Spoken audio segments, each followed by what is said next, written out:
ไปดีพี่น้องมีเราจองกับเป็นวันหยุดนะพี่น้องวันหยุดโทรศัพท์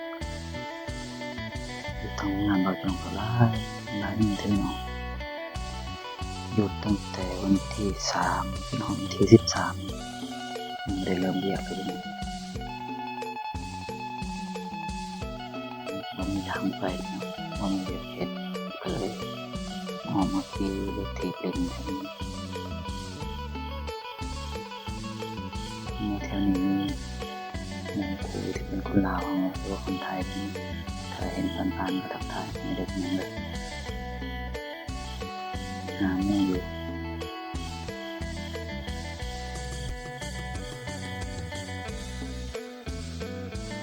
ไหนน้องอยู่ห้องทำงานของพี่น้องคนนี้ไปหาคนนัดลาอยู่ว่าพี่น้องสงกรานต์มีแขกหลายอยู่ว่าพี่น้องทางนี้ผมมีแบบนี้ผมมีอย่าง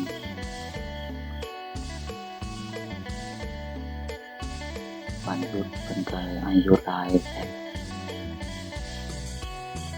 จะต้อง10 ปลายพี่น้องเดือนนี้คือสิบ่มีอย่างไรนะเบิดอารมณ์ค่าแรงคือสิเดือน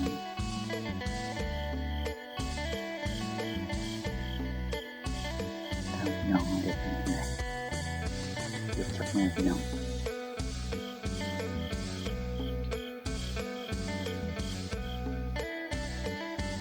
ชมวิวพี่น้องเขาสุกหาเพิ่นเกี่ยวเล่นเกี่ยวเขาเลยนะสุก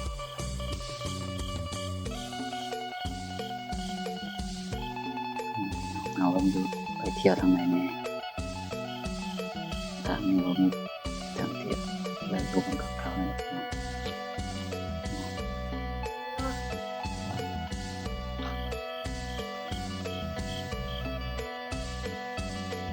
มีทางไปนะทางเป็นวิวทางนี้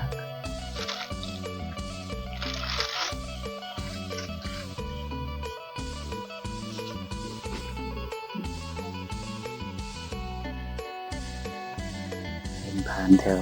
ก็ทักทายกันไม่ได้ทั้งเลยห้ามเมาหรอกห้ามพาไปเที่ยวนะจะได้เนาะพอได้แก้เหงาพี่น้องพอได้งานดีๆต้องงานพี่น้องว่าทักทายไม่ได้พี่น้องเลยหางานงานไม่ค่อยมีรายช่วงเป็นฤดูหนาวงานไม่ค่อยมีพี่น้อง